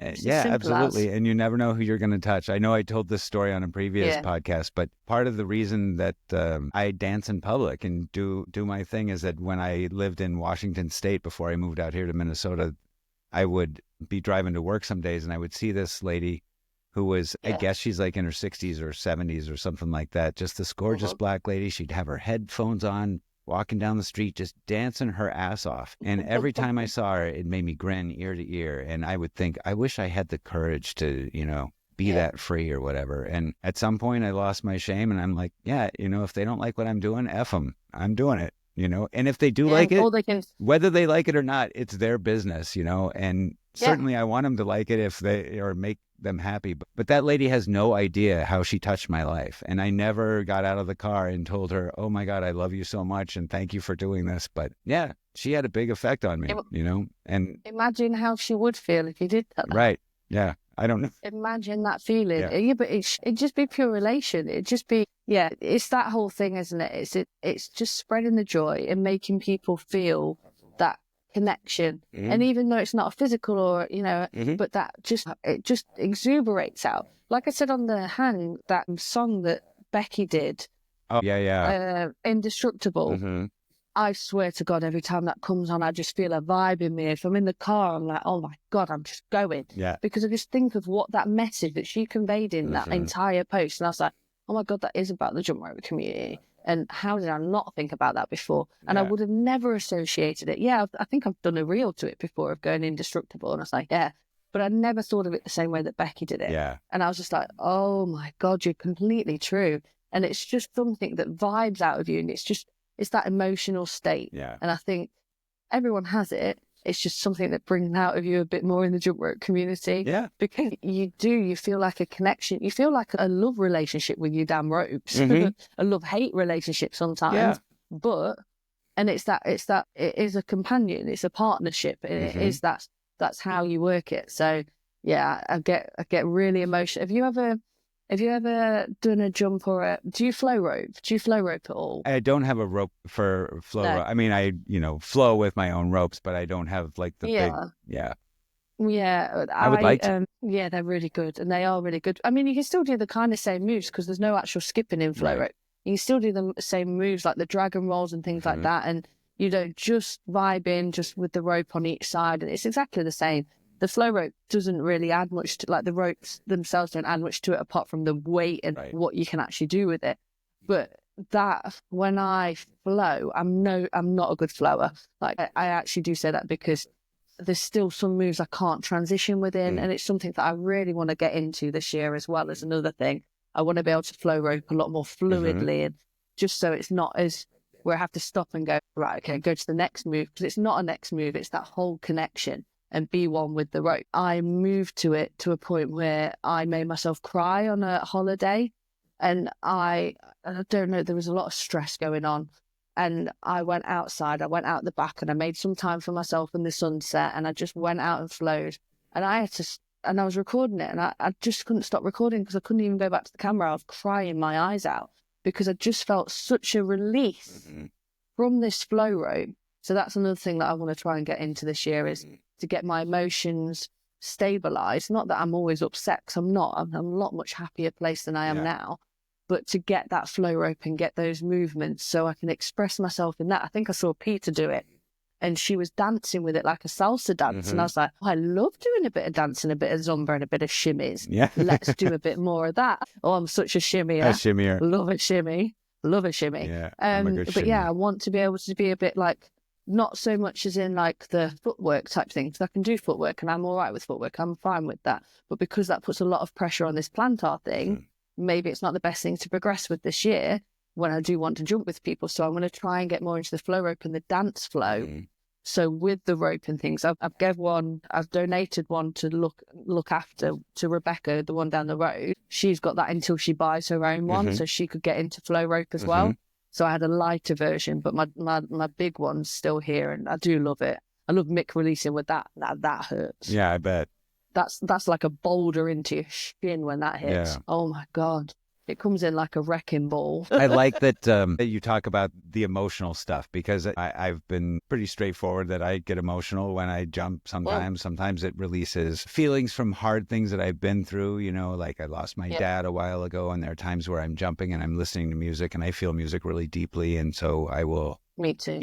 Think about stuff like that. And sometimes it's emotions that are very much motivated by gratefulness. Like I think I mentioned this in the group hang. Sometimes I watch some of the reels that I've made, and it's the combination of the music and then seeing me do something that I never would have thought I could do. Like a couple of years ago, I never would have imagined I would be doing this, but to see it and see, like Becky said something in our group hang that really stuck with me. It was like, when she watched videos of herself, she could see herself in that moment of joy where she was having so much fun. And so sometimes when I go back and watch my reels, I had no worries right there. I was just flowing and I was having fun. And I know what it felt like years ago when I couldn't get out of bed or when I couldn't find a reason. And that guy is happy, and I love that. And sometimes that, makes me feel quite a bit. Is it kind of seeing that freedom of yourself and you like your own little inspiration?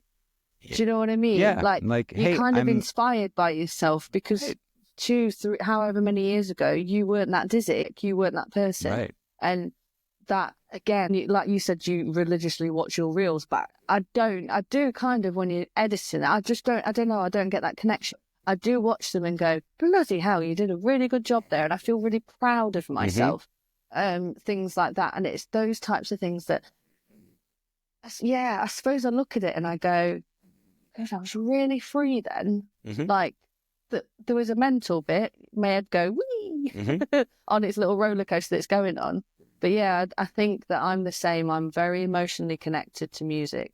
Like I say, if I've got a bit of a charge on in my head, I need to go and release it out with some metal. But also, I release it out to some metal. I release it out to some really slow songs as well. Sure. So like I put some, like Eva Cassidy, some stuff on like that. Like I really just flow out to it, even if it's just jump rope and I'm just doing some raps or just doing some releases. And yeah, I'm motivated by music, if that makes sense. Yeah, me so too. like it's what drives me. No proclaimed dancer, but I'd give it a whirl. Like, you know what I mean? I'd just give it a whirl. I don't know salsa, but I'll give it a whirl. Yeah. Just because, not just to create content, it's just because I want something. I want to have that connection, and I want to be able to feel the music as well as actually feel the movement. So that's more about what I'm like. So yeah, I get that. And emotions are high driven with stuff. Even if I associate the same with weightlifting. So because I set myself out to some massive challenges. So not last year, the year before, I almost did half a ton on the leg press. Yeah, I've seen some of those videos. Of, like, looks crazy. I loved it. Yeah. But that was a mind over matter thing. So I was in a real bad rut of depression then. And I look at that and I go, your depression was like really severe at that point. Like, you still went to the gym and pushed almost half a fucking ton. Like that person, those two circumstances shouldn't have been together. Yeah. But they were together. Yeah. And that's what I just pulled my mic out. Well done, Sarah. Yeah, that's what I really like about associating with things like that. And again, that accountability, but it's there is a little history. I think Becky said it, if her account ever got took, like, honestly, she'd die. Yeah. And I think I'd feel the same, because it's literally a whole path of how I've dealt with this depression. Yeah. Because it is my second Instagram account. I've got a personal one as well, that I keep just for family stuff and, other things. But my jump rope and my weightlifter one, everyone's going through a name change at the moment. It seems to be the new trend of 2025. And I'm like, do I change my name? Because it is a bit more like jumpy, but I don't know. I'll just keep it as the same for now, because it is me. Ironically, you didn't know me at this point, but my first name for that Instagram account was Saddlebag Sarah. No kidding. Which is awful. That is terrible. Because it's awful. And you know what? I can't remember who said it to me. She was like, that's really brutal on yourself. And I was like, yeah, but it's how I feel. Like, I've got saddlebags. I'm saddlebags with saddlebags there. And yeah, everyone, like, it took me until I got to a better place in my head to go, stop shitting on yourself. Yeah. Like, stop being so bad. And yeah, that was a changing point when I changed it to Stronger with Sarah. And I was like, fuck yeah, I'm strong. I'm a strong woman. Yes, I'm a strong woman. Like, and it was that whole thing that was that mentality shift. So I probably wouldn't change it, actually. I quite like it. But yeah, it was Saddlebag Sarah and it was really bad. Yeah. Well, I'm glad you changed it, because you are definitely stronger. And I think that the benefits that you've got from jump rope are amazing. And I'm so glad to have connected with you. And this has been just an incredible conversation. Thank you ever so much for having me. I really appreciate it. Love talking to you. Thank you so much for your time, Sarah. I just I know it's been way longer than an hour. That's all right. Yeah, you know what's funny about this is that when I came up with the idea, I was in the park jumping on a limestone bench, and I thought, so here's what I'll do. I'll just have this podcast. It'll be like 15 minutes or 20 minutes every episode. I'll ask like the same 7 questions of everybody, and it'll be super informative. And I realized really quickly, like, no, that, everybody's unique. Everybody's got a different story. And some people, I want to talk to about releases, and other people we're going to talk about addiction or whatever it might be. And that's cool. So anyway, I think that's another quick thing I'm just going to say about the jump rope community. And another thing that you brought to light with these things is that how much actually we have in common with people, and you would never have thought it without asking or saying something like, sobriety or addiction and things like that. It's just mental how much people knit together when they realize, shit, you've been through that journey and now you're doing this. And it's amazing that we've got that connection. So I just want to say that too. So yeah, no, I'll shut up now. It's true. Like that's also one of the ways where you make these connections where, like, addiction, that is something that I have struggled with, I quit drinking a little over 20 years ago, and it was hard. I am an alcoholic, and that, like, if I drank, I could die. And it was a hard thing to quit. And I would see these people post on, like, hey, I'm 3 years alcohol free, or I'm 3 months alcohol free, and they're jumping rope, and I just couldn't be more proud of them. Just like, keep at it. You're doing something good for yourself. And the times when I've spoken up and said, hey, I had to quit drinking too, and because I had a bad habit of waking up in handcuffs, and people are like, oh my God, yeah, you too? That's so crazy. And so the relationships it opens up. But yeah, it's a community like I've never known. So I'm so thankful to be a part of it, and I'm so thankful to have found you through it as well. Likewise, Sarah. Well, thank you so much for coming on Skip Squad Chronicles. We'll do this again. Yes, we will. All right.